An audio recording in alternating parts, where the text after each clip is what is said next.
been super fun. I've loved it. I've improved so much as a musician. Gigs that I was playing, I was just playing kind of the same sets all the time because I was just playing like these bars and stuff I didn't really care about. And so then all of a sudden when I was playing to an audience of people around the world who really like what I do, I was pushing myself more to learn more material.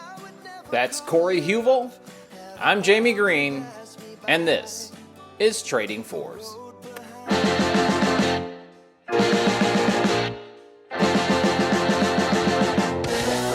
I'm going to Kansas City, here I come. Oh yeah. Hey everyone, welcome back. I'm your host, Jamie Green, and this is episode 116. It's September, people. Can you believe it? Summer flew by. I just got back from a whirlwind trip to Chicago over the weekend where I met my oldest and dearest friend to see Sammy Hagar in concert. Jesus, Sammy is almost 75 years old. He rocked for a solid 90 minutes. Those are life goals indeed. This is yet another of the canceled concerts of 2020 that I had tickets to that have been rescheduled. And it's so nice to go to the concerts and clubs and everywhere and see live music again. I missed it a lot, and I know I'm not alone. COVID made us all adapt and change, right? And for today's guest, Corey Heuvel, he was no different. He went from playing in clubs in his native Canada to making a weekly live stream on YouTube that are hours long and get thousands upon thousand views. Now that's how I found him. I'm always on YouTube watching guitar porn, man. That's the porn I like. And as you know, I'm a lazy bastard, so I often watch to see what kind of arrangements guitarists are doing of acoustic renditions of songs, so I can incorporate some of those into my acoustic duo show. Corey's one of the best out there. I can't tell you how many times I'd see him announce a cover of a song and think, there's no way you could do that acoustically well, and be dead wrong. He blows me away. But YouTube is only a small part of what Corey does. He's got a brand new album coming out this month, so we're going to talk all about the new album. Yes, his YouTube shows, Jeff Buckley, Stevie Ray, all kinds of great stuff. So let's get started. Here's my conversation with Corey Heuvel. Well, Corey, a lot of things about the internet suck. There's a lot of meanness and horribleness, but I discovered you solely because I have an acoustic duo and I'm lazy. And I'm like looking at possible song possibilities and I'm searching. And I came upon you pretty early, and I'm blown away. Like some of your chord voicings, some of the songs you picked to interpret. I would have never played, the Muse song that you did. Like I would have never in a million years thought, oh, I should do that acoustically. So it's so great to meet you. Thank you so much. And you've been doing this quite a while, but it's 125 of these. Live streams? Yeah, for sure. Yeah. So how does that start for you? Well, the live streams just started kind of similar to your radio show, just born out of the pandemic. I wasn't doing live streams at all previous. Like I had my YouTube channel since 2007, 2008, and just posting videos, at different periods, more or less, and then always doing gigs, like playing bars and restaurants and stuff around where I've lived. And then once the pandemic started, that completely kiboshed all my gigs. And so I had to quickly find a new way to do live shows and potentially like whatever. Like at first it wasn't even to make money or anything like that. It was just like, I need something to do on Friday and Saturday nights or whatever to keep myself driven and still working on music and still learning things and stuff. So it took a whole 6 months to learn how to, because I'm not very technically inclined. So like just getting all the mics and the lighting and just setting everything up and making sure that I could broadcast live in good quality from my room here. So it's been super fun. I've loved it. I've improved so much as a musician because my gigs that I was just playing kind of the same sets all the time because I was just playing like these bars and stuff I didn't really care about. And so then all of a sudden when I was playing to an audience of people around the world who really like what I do, I was pushing myself more to learn more material and bring new material each week to each show, and which just made me better and it just challenged me, and then it was really fun just to see that response from the audience along the way. Yeah, absolutely. I think that's really important. It's one of the reasons why I always change up songs. It's kind of fun to figure things out, right? To figure out, okay, and how am I going to interpret this and how I'm going to how am I going to play it and stuff. I can tell, like, I don't know if you took formal lessons at some point or if you got a chord book out stuff, but man, you've got your chords down. You've got your chords and your inversions and your 13ths and your nines and stuff like that too. So was that something you already had going in, or have you been improving as you go along?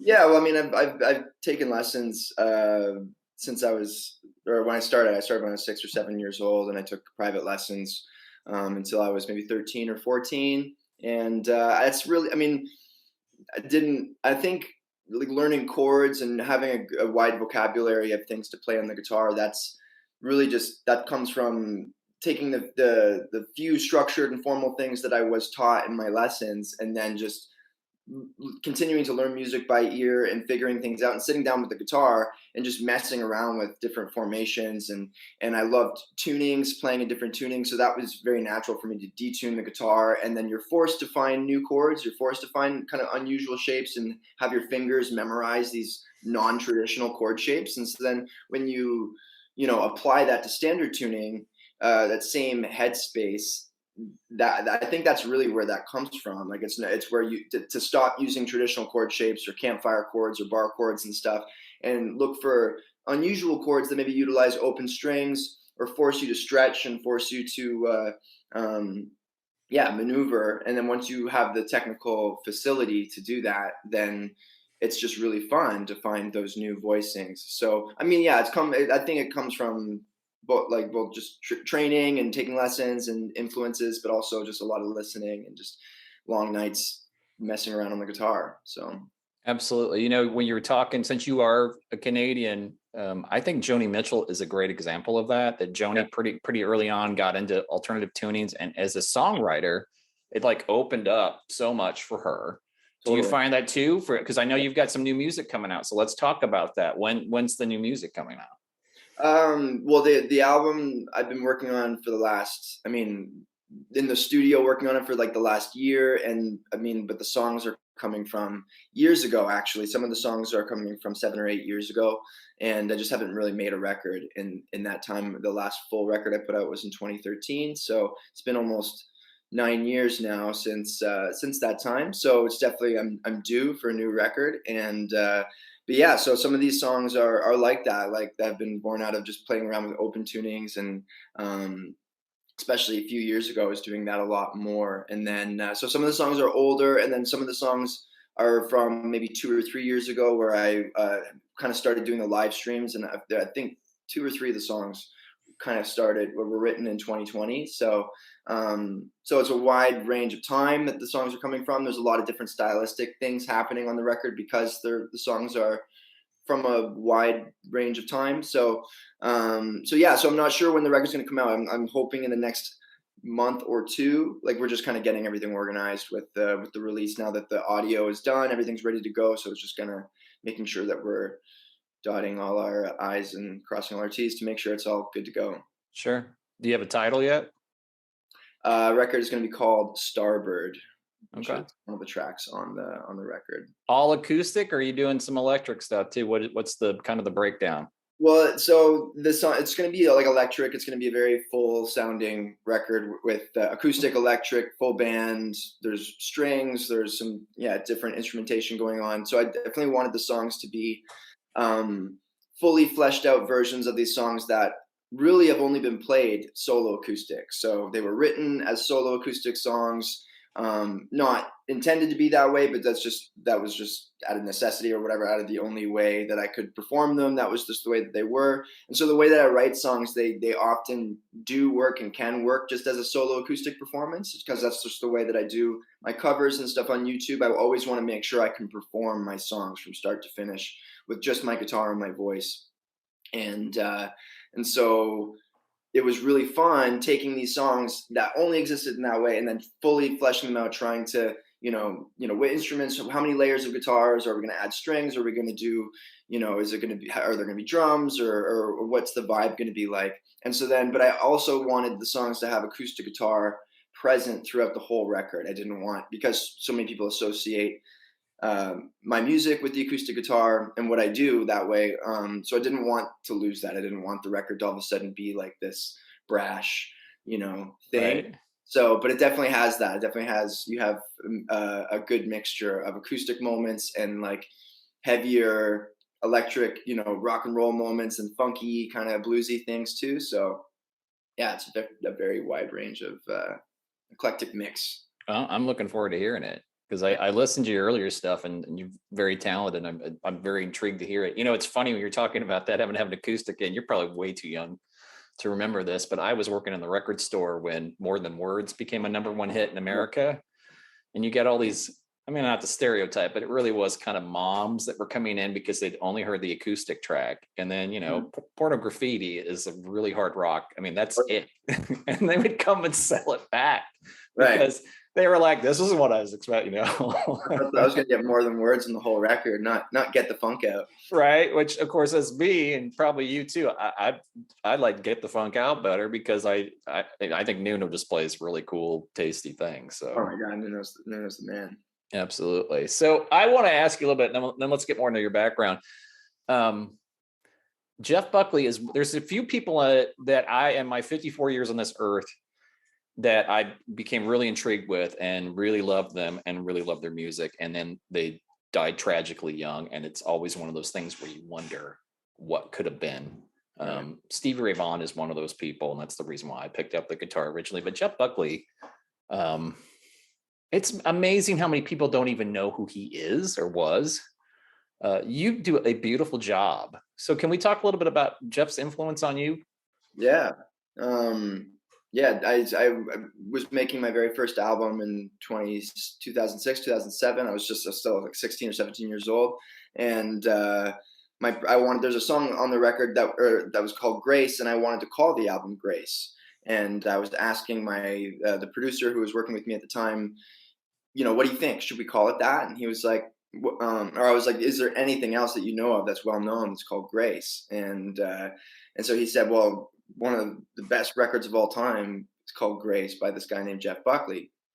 And I was like, I'd never heard of him. And I was like, and he's saying it's like one of the best records of all time. And I was like, what? And I was like, okay.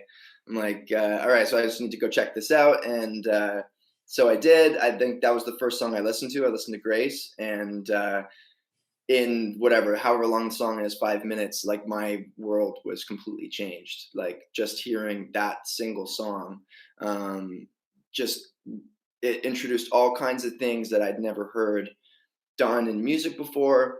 The eerie, weird guitar parts that are snaking through the whole song, these strange chord progressions, the like dissonant strings, his beautiful high voice, like just, and then that just keeps getting better and better and better throughout the whole song until the very end when he's just totally, he's wailing and screaming such a high pitch, but with such control and with such beauty. Like there was just so many different influences, things that I loved. I heard Zeppelin in there. I heard classical music in there. I heard like kind of Indian sounds and just different, you know what I mean? I was like, holy smokes, like there's just so much going on.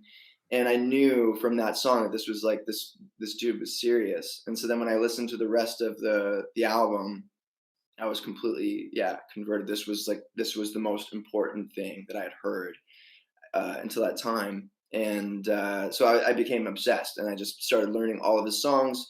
I was not a great singer at all at that time. I was just singing like very Stevie Ray Vaughan, Jimi Hendrix type stuff. Like that was the stuff I was aiming for because that's all I was really capable of. Then all of a sudden I heard Jeff Buckley, and it was like, oh, I want to sing like that. But that's a huge step going from, bluesy, just simple, straight ahead rock vocals to doing something like what Jeff was doing.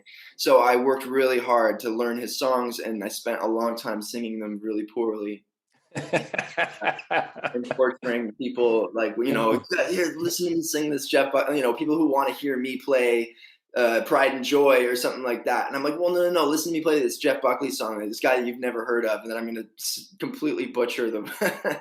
And anyway, I did that until I could halfway, sing them. I still am not nowhere close to what he was doing, but it's so cathartic and beautiful and important for me to sing his songs and play his music and still to listen to all the different live stuff that's still out there. There's still stuff that I haven't heard by him. There's still like bootlegs that I hear that I'm like, oh my god, like just some weird show that he played in Chicago or something. Like, you know, uh, Yeah. during his tour, I'll find it and I'll listen to it, and I'm like completely enamored the whole time. So I'm still a huge fan and huge nut about it. Well, for what it's worth, when you did it, because it is daunting. This is a guy that I don't know what his octave range was, but I mean, because like a song like Lilac Wine, he starts out pretty low for him, and then by the time, I mean, it's unbelievable what he could do vocally. But you give it real justice, man. You do a really nice job, and that's daunting. Like I said, that's not easy to pull off. So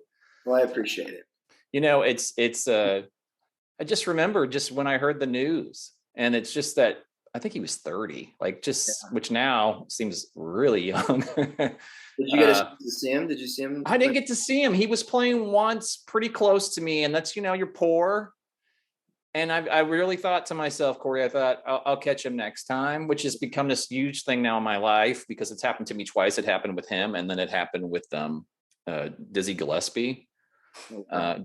Dizzy Gillespie actually came to my college campus, and college, you're poor, and I was like, oh, I'll catch him next. And then he died like 6 months later. So now if you're in town, if you're in Kansas City or close, and I will make the effort. I'm just going to go to the show, but you just don't know, because I figured he'd be alive. He'd probably be what? He'd probably be 58, 59 years old. I mean, he'd still be in the prime of his career. It's always just heartbreaking when there's somebody with that much ability, so good. And you hear the second album, which is kind of bootleggy, but you're getting an idea too. Like I'm trying to think, like Vancouver, a song like that. Yeah. Just what he's doing, like that next step.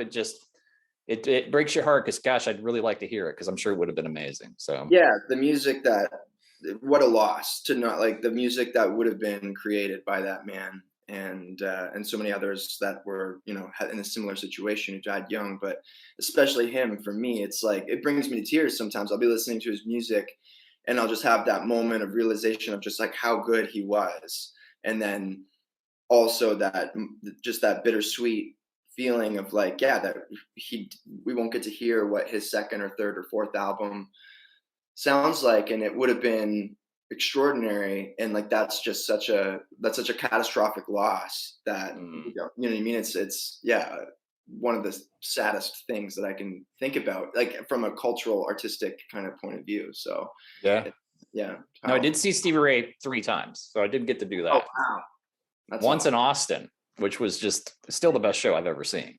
I'm so Um, close, man. I was born a few days after he died, so I no yeah, no possibility of a chance for that. But that would have been it's yeah. just the tone, and I mean those strings he played on are just it was so much fun to get to experience. That's why I picked it. The first time I saw him, I was 17. I actually was a piano player first, and No way. the 80s were just like this huge. I don't want to say a wasteland, but it was basically a pop wasteland of like synthesizers came out. So everybody's like, I have to have synth on everything. Like, everything was the bass was synthesized, the drums, there was nothing live on it. So to have him come out, it was so refreshing. And I saw him live and I was like, holy shit, I want to do that. Which I kind of like you with Jeff Buckley, like I'm never going to do that, but it certainly inspired me to try. So No, he was on another level. So do you so when the album comes out, what do you go out and play it live? Like what's your plans for the rest of 2022? Yeah, I haven't really decided yet. I think like I'm struggling with the idea of touring and doing all of that. Just because the state of the world's in with traveling and just the difficulty that and the expense of everything, and so um yeah, and it's not something I've really done a whole lot of in the past. It's something I've been wary of touring, and it's really not a lifestyle that I uh, aspire to. Like, being on the road and living out of hotels and just being constantly on the move. And I've done it in my own ways, like traveling over the years, and yeah, it's hit or miss for me whether how much I enjoy myself with that. So I'm still kind of deciding what I'm going to do, whether I decide to tour and and promote the album that way. I also yeah, so I'm right now I'm just focused on uh, continuing on with the live streams, and I definitely want to get writing that excites me more, is finishing the record and then start working on the next music that I want to make, and potentially the next record after that, rather than spending a whole bunch of time taking the songs to, like, whatever, to from town to town to town, and which is definitely not the way that other people, like, or the classic way that people make records and tour and do the whole thing. So but I definitely see things like that changing a little bit um in the future, like just the way that we promote records, the way the landscape of the music industry, and the way that people are able to make careers. And I've been really fortunate, actually, since the pandemic began, that I've been able to um, make my living doing everything kind of online and through my Patreon, and teaching music, or offering tutorials, offering educational content and stuff online, has been able to facilitate everything that I'm doing. And so I'd much rather focus on beginning to work on the next songs, and work on the next record, or the next project that I'm going to do, rather than kind of go out and play and play and play and play until but yeah, so I don't know, we'll see kind of how it goes, or what the best route is. Well, that's I've had a couple people on, and the whole idea of this podcast starting out was like, let's kind of demystify what it really is to be a musician, because I'm in that in between. I'm a part-time musician and I play gigs, but it's in cover band stuff like that. I'm not the creative stuff, but at least I could kind of talk the language. But I've always had friends that are full-time musicians and have traveled and toured, and there's this misnomer that it's this like glamorous life. And unless you're the Foo Fighters, like that big of a band, or when Rush had their, I saw the documentary and they're on their private jet to go see, Neil in Santa Monica.